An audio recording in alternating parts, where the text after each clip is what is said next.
Do you have a conscience? Yes. Do you? Yes. And as she's laying in the back of the car, your conscience never kicked in and said, maybe she's still alive. Maybe I should take this opportunity to save a human life. Not just a human, but the mother of my child. So you're insinuating because I didn't think that I don't have a conscience? No, I'm not insinuating. I'm saying it. You make it seem like I had this whole grand... I didn't have any plan. No, I didn't know any...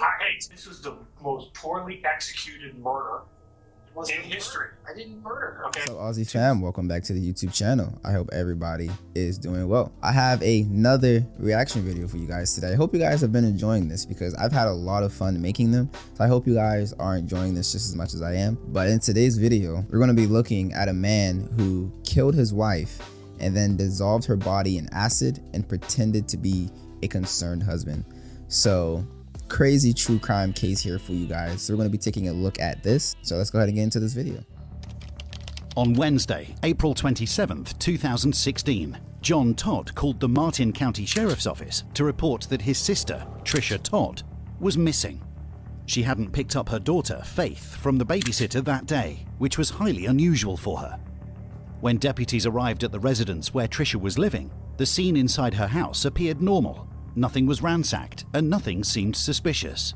However, her vehicle was parked across from her residence, not in its usual spot. Inside the vehicle, the police found her purse and keys left on the passenger seat, but her cell phone and wallet were nowhere to be found. The deputies initiated a BOLO, be on the lookout for a missing person. Trisha occasionally left her house in the middle of the night to walk on the beach. To get to that area from her home, she had to pass through some of the rougher parts of town. The detectives suspected that she might have gone off for a late-night swim and possibly drowned, but they weren't sure. All they had at that moment was speculation. That night, the deputies contacted Trisha's brother and asked him who she was with last. Mr. Todd indicated that her ex-husband, Mr. Williams, was in town and was likely the last person with her. When the police reached out to Stephen over the phone, he explained that he had come to town for the week to visit his daughter, which was a common occurrence. Stephen Williams, who had previously served in the Air Force and had no criminal history, cooperated fully with the investigators and came across as a gentle, laid-back individual. Trisha had custody of her daughter, Faith, and Stephen was able to see Faith whenever he wanted. He visited Trisha and Faith that week in April. He drove down from the base in North Carolina and got an Airbnb in Florida. That day, the 26th of April, Trisha left Faith with him for the evening. The next day, Trisha was due to collect Faith from the babysitter and go to work, but she didn't show up. As Stephen was reportedly the last person to see Trisha alive, he was invited to the interrogation room at Martin County Sheriff's Office for a formal interview. Stephen told detectives that he went and picked his daughter up from the babysitter. There was a point that night, close to midnight, where his daughter, Faith, started to get fussy, so he sent Trisha a text message. So I texted her, like, hey, Faith is super fussy, I know it's late, but if you're up kind of thing, like, would you mind calming her or whatever? And then she was texting back, like, on my way. Awesome. So a few minutes go by, she comes over, she sits with Faith. Faith is happy now. 12:30, 1 o'clock by now. Probably in a minute. Yeah. She leaves, Faith is asleep, and then, well, she doesn't leave actually, her car's out of gas. That really frustrates me. That's her thing. Her car never has gas in it. And she mentioned there's a gas station up the street, and I was like, you know what, gas stations, gas cans, you got any money, I'll just drive my car, I'll go get you a gas can and some gas, no big deal. So she gives me a 20, I leave, the gas station's maybe a half mile down. Get the gas can, pay for it, get 2 gallons of gas, leave, put the gas in her car, and then I told her good night, basically. I'll contact you tomorrow, or you can call me or whatever. That's it. Next day, Faith wakes up, I take her to Walmart, and I messaged her that day after getting no reply. Straight to voicemail. I'm like, that's annoying. I don't want to stay here all day. Like, I don't like driving at night. So I was like, you know what? I'll just take her to Denise. That's where I picked her up from anyway, and that's who normally watches her. Stephen's assertion is that he left his child with the babysitter and headed back home. Detectives found this scenario puzzling, as it raised concerns regarding why a father would leave town without knowing the mother's whereabouts. What do you think Very happened suspicious. I don't know. Suspicious. It would be like 1 in the morning or 3 in the morning, and she be like, oh, I wanted to go for a walk. She would say, like, I want to talk with God. But it's like, at Talk 2 in with the morning, God? you're just going to be walking in the neighborhood by yourself. Like, you don't even have, like, some pepper spray. You don't have your phone. Like, is she that kind of person that's oblivious to that stuff? She's always had that, like, God will protect me thing going on. Like, nothing will happen to me. I'm a child of God. Thinking, like, that's good to have that kind of faith. But it gets to a point where, like, let's be reasonable here. Like, good people still die every day. That is true. There are times in life That is very true. where things happen that we wish we could take back. And if this scenario that's involving you is a scenario where you either accidentally, intentionally, I don't know, did something, now's the time to tell us. Okay, I love what they're doing here because I'm not gonna lie, this guy is raising a lot of red flags. Like, I honestly, like, just by the little bit that we've watched, I've already been like, he is definitely guilty in hiding something. Just because, like, the story is like, you know, like he said, like, why would you just drop your daughter off and leave your daughter without knowing where the mom is? And you're the last person to see the mom alive. So it's like, okay, well, what happened? Like, you know what I mean? I still care about her. I just don't want to be with her. That's right.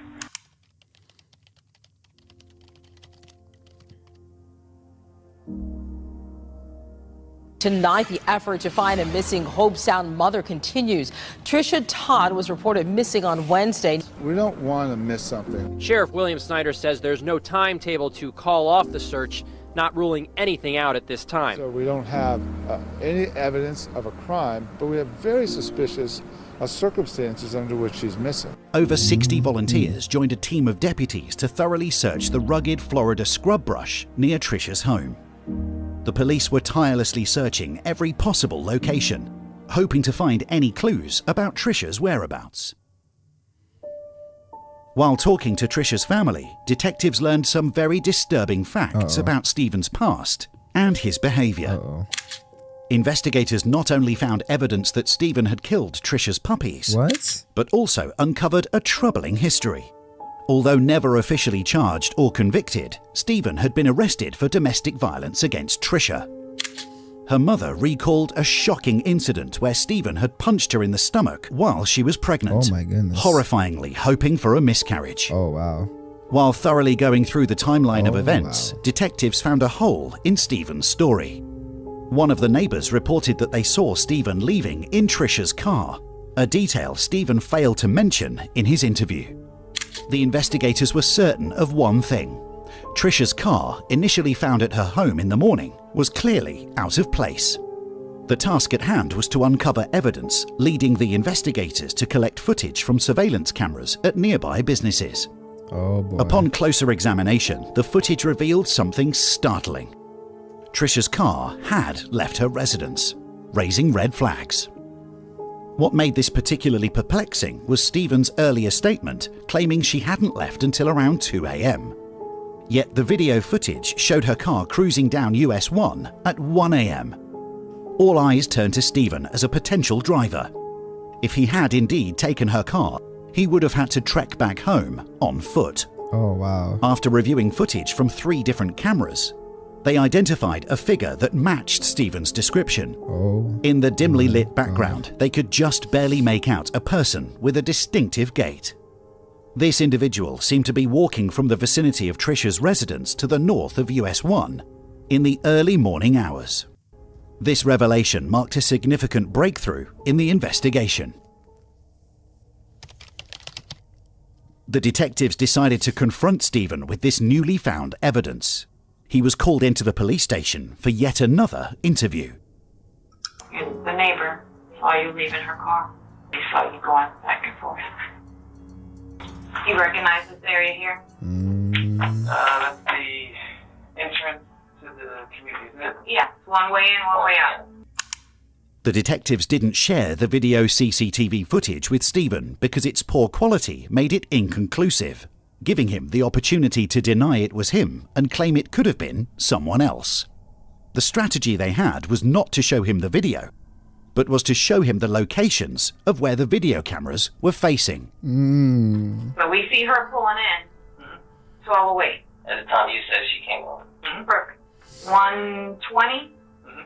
There goes her car coming out. A couple minutes later, that same car, her car, makes the U-turn right here. Okay? And that.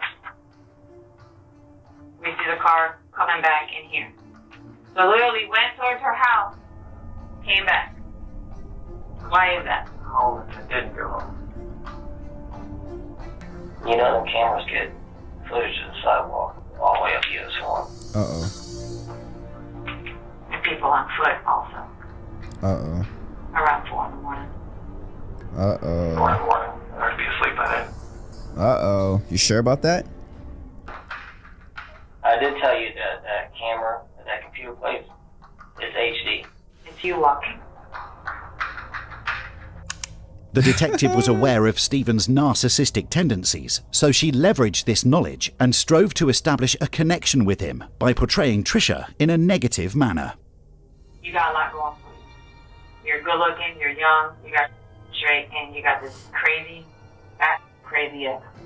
She's come after you before. Did she come after you that night and something happened? And you were just, oh, what do I do now? No, she never came after me. Nothing. It's an overwhelming amount of evidence pointing at you. So help me continue painting this picture of you. I just need to know where she's at. It's getting real. It's getting real. You know where she's at. I don't. You do. I really don't. But you really do. I need you to work with me. I need to tell them that you're being 100% honest with me. First time I left, Okay? she asked me to go back in her laptop so she can keep working. I said, okay, I'll make it here. She's happy. So that you don't have to leave. And she freaks out. I'll go. Okay. So I leave. Makes sense. She's hard. Barely hurt. Yeah. And I'm thinking I can make it, but it doesn't look like it. I just turn around and go back. And she's back. She was on the floor. And she was embarrassed. What? And I kind of freaked out. And I'm like, oh my God, now she's lying on the floor. She's not responsive. And this looks really bad. Because I can't explain. And all I'm thinking is, I don't know why you're doing this to me when I've done nothing but try to be a good person to you. So I just put in the car. And I'm just driving and thinking. That's bullshit. Not buying that whatsoever. But she passed away in that car. It was nothing you did to her. She just passed away. And then you freaked out even more. Is that fair to say?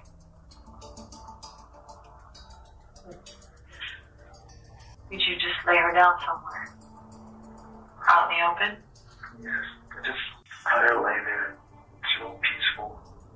You're just lying there, you're breathing shallow. I can't call. Breathing? I don't know where the hell I am. We had already determined that she had passed while she was in the car. You can't go backwards. Tell me she was shallow. Shallow.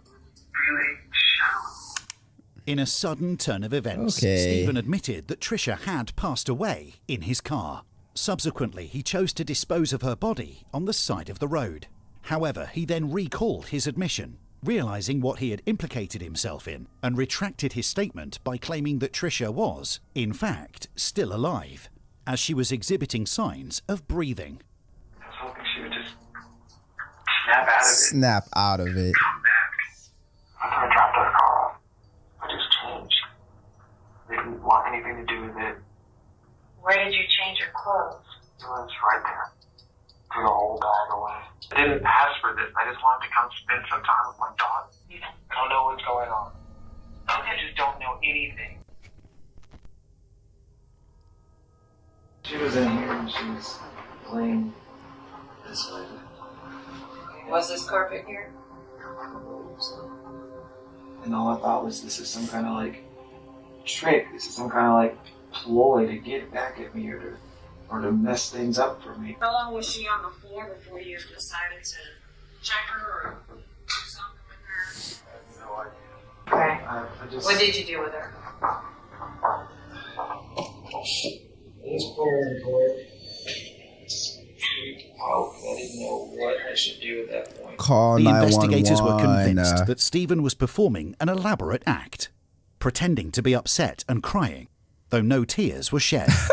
Despite this, the detectives had to maintain the charade for a while, allowing him to believe he was in control. Then they advised him that the best course of action was to lead them to the place where he had left her peacefully. He agreed to do so. We're going to go south on US 1. This seems familiar. None of this is like... So have we gone too far? I have no idea. Okay, now you're playing games. Okay. You need to give her mother back to her. I can't. Okay, I told you she's going to need some type of stability. I have no... And you're all she's got. I don't even know. You are the only living parent that she has left. You need to show her, like, she's going to grow up saying, my dad did something to my mom, and he left her out. Is that what you want your daughter to grow up thinking? Knowing? Then take me to her. You have to. Steven, you know. I don't know. I don't. He is full of it. He's about to piss me off. He is really about to piss me off. After driving around aimlessly, the detectives had made no progress in finding Trisha. Stephen believed that he had evaded arrest once again and was free to go home. However, he was no longer in control because what he had forgotten is that the whole time he was explaining this, he had told the detectives that he left his daughter, Faith, at the house by herself. As a result, he was placed under arrest for child endangerment, which gave the detectives more time to continue interrogating him. You at no point try to do CPR, call 911. Exactly. You don't do any of that. You go and put her in her car. Yes, I can take her home, is what I thought. I can just take her home and she can get out of my hair. But you didn't. You wanted her out of your hair, and you got it. Because I didn't. You got it, and I'm going to prove it. There really is no emotion in there. There really is nothing in there for her, huh? What are you talking about? I'm going over what you're saying. I wanted her to not be dead in my home. I wanted whatever this was to not be affecting me the way it was. Tom back home. That's ridiculous. Oh, we haven't met yet. What's your name? First thing I need you to get me over is you could tell them this initial version of events and leave out this whole, as you said multiple times, stupid laptop thing. Because it was stupid and it didn't make sense. Something doesn't make sense, it's generally not true. That doesn't look good. Uh-oh. If I got up and I sat over there and you sat here, what would you think of me telling you that? Right? Yeah. You come back and Trisha's laying on the floor with an injury. You know, 911, boom, cops are there, ambulance, she gets treatment. And you did not do that, right? Do you have a conscience? Yes. Do you? Yes. And as she's laying in the back of the car, your conscience never kicked in and said, maybe she's still alive. Maybe I should take this opportunity to save a human life. Not just a human, but the mother of my child. So you're insinuating because I didn't think that I don't have a conscience? No, I'm not insinuating. I'm saying it. You make it seem like I had this whole grand... I didn't have any plan. No, I didn't know any... This was the most poorly executed murder in history. I didn't murder her. Okay. Two separate detectives had attempted to extract a confession from Stephen, but both approaches had proven ineffective. The aggressive and hostile interrogation tactics had only caused Stephen to become more withdrawn. It was evident that a change in strategy was necessary. That's when Detective Dan Duliak entered the room. This guy, though, however, this guy that was just in the room, he was very aggressive, and I liked it because this guy's story makes no sense, and he's clearly lying, and they know it, and it's really upsetting me because he's dragging this out, and it's really pissing me off, bro. Dan had recently joined the department, and this marked his first significant involvement in a homicide case. What I want to do is try to set the stage so that you can actually tell the narrative about what actually happened, which is not that you planned all this. You know, it's maybe you guys got in an argument. Maybe it was over the computer, maybe it was over the gas. Because sitting here and telling you that she attacked me, that's just another different story that you're just going to be like, what's 5 different stories he's telling now? And that doesn't help either. So what do you want me to tell you? What do you want me to tell you? I want you to tell me the truth. The truth is never anywhere near as bad as what people will believe if you let them come up with their own story. I don't believe I hated her. I never hated her. I didn't. So tell me that story. I think you're a good guy. You're a family man. You're trying to do the best that you can. Okay? I know you were there. I want to give you the opportunity to tell me what happened. People's imaginations will run wild, and they will come up with the most horrific things. I don't even know where. Just happened. Talk to me about from midnight.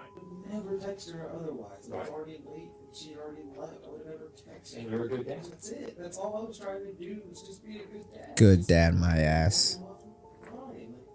I'm not going to deny you that, you know? Talks about nonsense and bringing up child support and just more stupid stuff that I just, for the most part, tried to ignore. And then, yeah, there was a mix-up with the check, but that's not my fault because you told me this was your address. So, yeah, that's where I mailed it to. And then she's telling me that's not the mailing address. So I'm like, that's not my fault. If you told me you moved, I did the responsible thing, and I made sure the check was going to go wherever you moved to if you're not at your mom's house.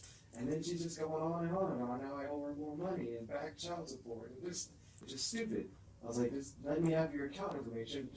Here's the account number, and I'll direct deposit it, and this will never happen. And no, that's not going to work. You can't do that. You owe me all this money, and I don't want this. I don't know what's going on. I don't know why you're so mad. I don't know if you took a freaking crazy pill all the way over here and that really pissed her off. And it just escalated. And then I just moved her away, and then she slipped. And that's when she freaking fell. And I'm like, oh shit. I asked her if she was okay. It was like a weird sound. She didn't say anything though. And then I freaking panicked. And then I just freaking panicked. And it's so fast. And then I pushed her. And then it wasn't push. I was trying to get her away. Just please stop yelling in my face. It's like, just, you know, like if she was at that distance, fine. But she wasn't. And I'm like, please just stop. And so I went to move her away, and she slipped, and she hit her head, and I didn't mean for that. That wasn't my freaking fault. I wasn't. And then all I'm thinking is, great, now I've pushed her, and she's hurt her head, and I'm done. I'm just, everything I've tried to do, everything I've tried to be, is done, because I made a mistake. I didn't even lose my cool. I just tried to move you away. I just did. Very nice.